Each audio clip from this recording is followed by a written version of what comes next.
I'm needing a bit more light, a good quality light to illuminate my PC board work, especially for work under the microscope. I have some LED strips that were left over from a project. They are a very high CRI. If I remember right, the CRI was like 98. They produce a great looking light. I'm making the frame for my mini LED light panel out of some 1/2-inch scrap acrylic. I have a rabbet to set the panel in, 2 grooves for the bus bars, aka 14 gauge copper wire. I'm going to be making the panel out of 3 pieces of 1/16 inch thick aluminum bar. That will give me a panel area of 4 inches by 4.5 inches, which works out good. I can cut the LED strips in 50mm increments. So if I cut them at 100mm, that will be a great fit for the 4 inches. And the strips are 10mm wide, so that will make pretty good use of the 4.5 inches. I'll file down the sharp edges of the cut aluminum. Also, I need 4 of the corners rounded to fit in the acrylic. It's easier to round the aluminum than try to cut square corners in the acrylic.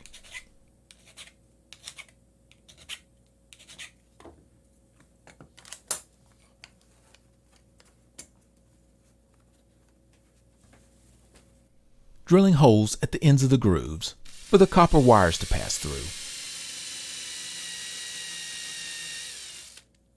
Trying to go very slow so I don't fracture the acrylic on the drill bit exit.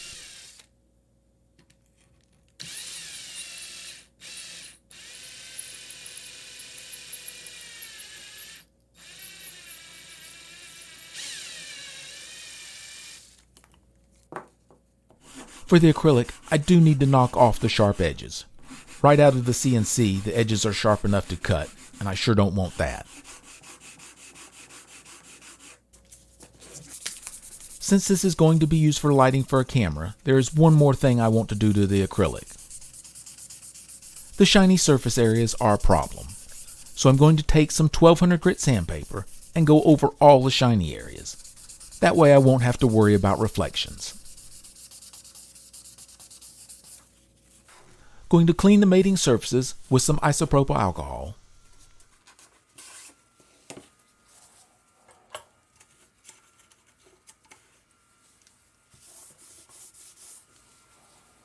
I've had pretty good luck with this flexible CA glue sticking to acrylic, so going to use it to glue the aluminum to the frame.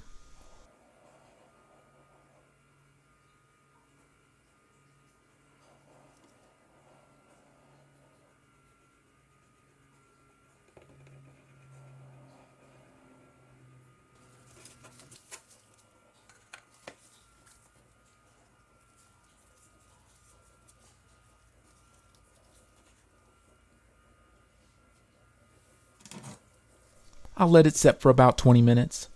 It really only has to hold till the wires get soldered.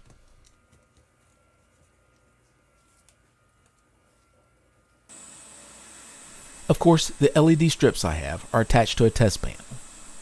They came with a pretty good adhesive backing, but they are attached to acrylic, so I don't expect it to be too hard to remove them, even though they've been on for a few years. I'll use some hot air to heat them so they can be pulled off. I have the air temperature set to 400 degrees, but with the little nozzle and a bit of distance, it's not even uncomfortable on my hands. I just don't want to damage the LEDs.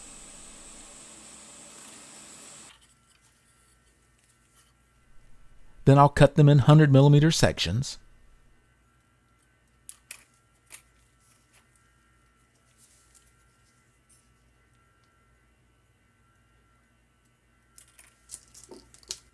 To attach the strips to the aluminum, I'm using some thermally conductive double-sided tape.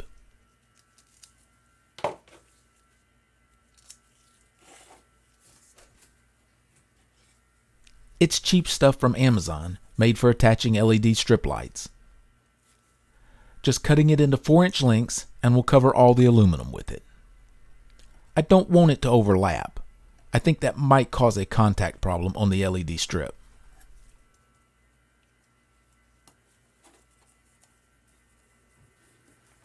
I want to provide a little extra protection for the solder terminals at the end of the LED strips. So I'm going to cover the back of them with a bit of Kapton tape. Hopefully that will stop the solder from melting the thermal tape. At least keep it electrically isolated from the aluminum. I'm going to use a thin bar to try and get the first LED strip straight. As long as I get the first one right, the rest will have to follow.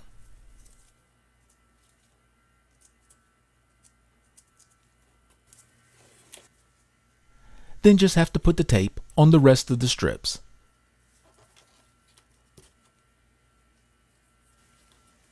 And cut off the extra Kapton tape that is sticking out.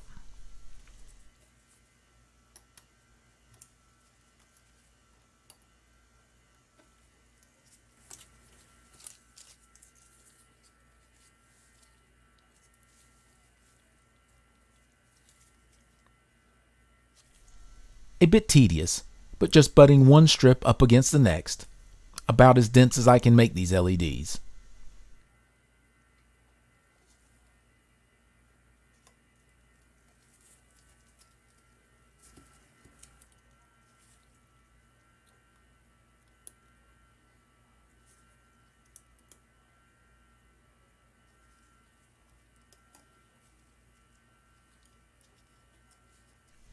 Last one in place.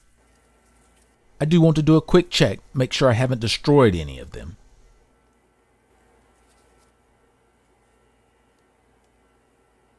Well, they all look good.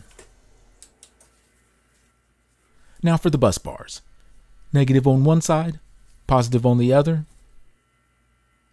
This is just 14 gauge solid copper wire.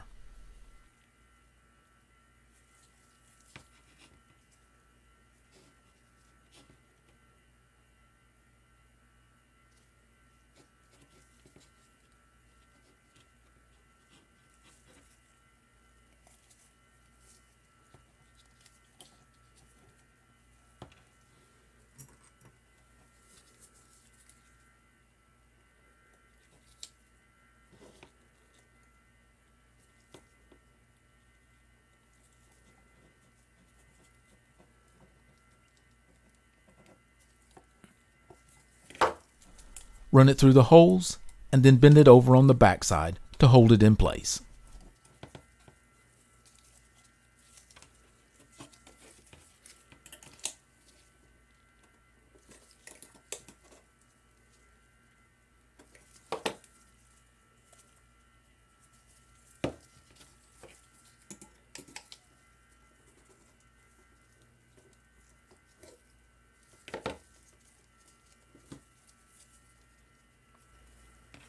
I'm going to melt a tiny channel in the acrylic for each connection. One for each LED strip on the positive bus side and one for each strip on the negative bus side.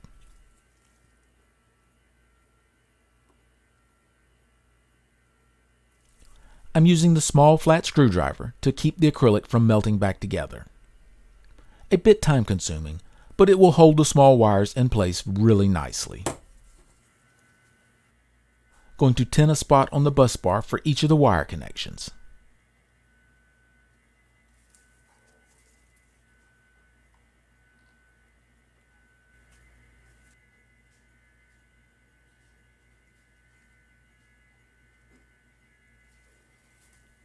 Then soldering some thin stranded wire to the bus bar, pushing it into the small melted channel, and bending it down to the contact on the LED strip.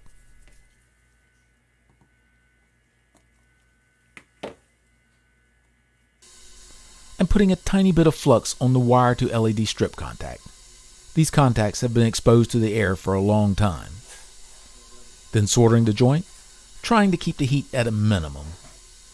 Then we'll do the same thing on the positive side. Okay, let's do an electrical test and see what we get. All working and looks good. And pulling about 750 milliamps at 12 volts. Going to have to test and see if the flat aluminum is going to be able to dissipate 9 watts. Going to install a plug on it, just so it doesn't have wires hanging off when I'm not using it. Then I think I'll do a bit of a temperature test and see.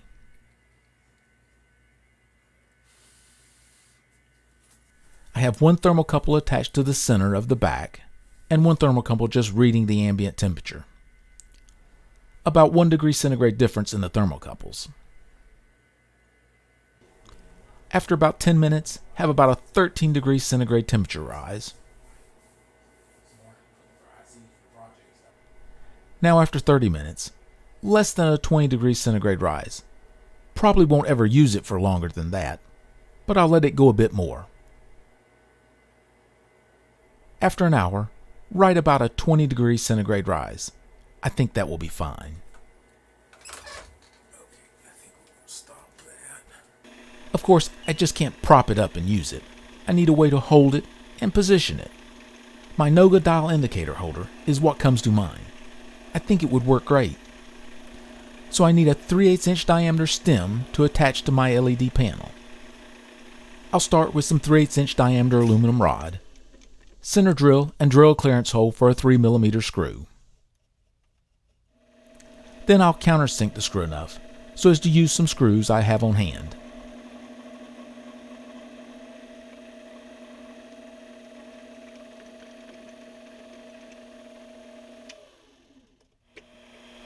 I will turn down the outside a bit to make it easy to fit in the indicator holder.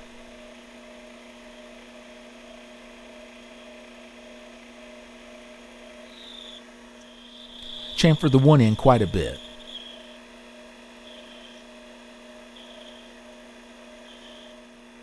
Do a little sandpaper run over it to make it look nice.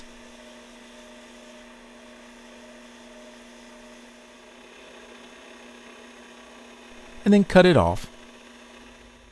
Clean it up a bit and I think it's ready.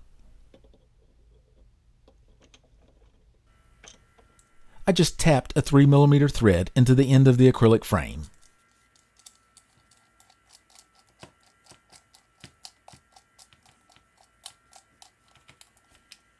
This should hold nice and tight.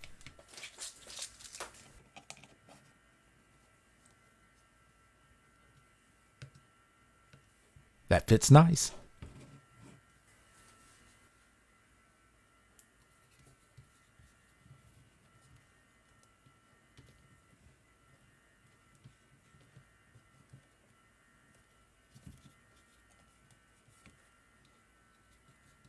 Going to work great. I do love these arms for positioning an indicator. Hopefully I will be as happy with it as a light positioner. That is the best picture I've gotten from the microscope. So that's what it was needing, more light. With the light being small, I can really get it close to the PC board. Looks like it's going to give me the positional illumination I need. Now I think I'm ready to try another QFN solder test. Thank you for watching.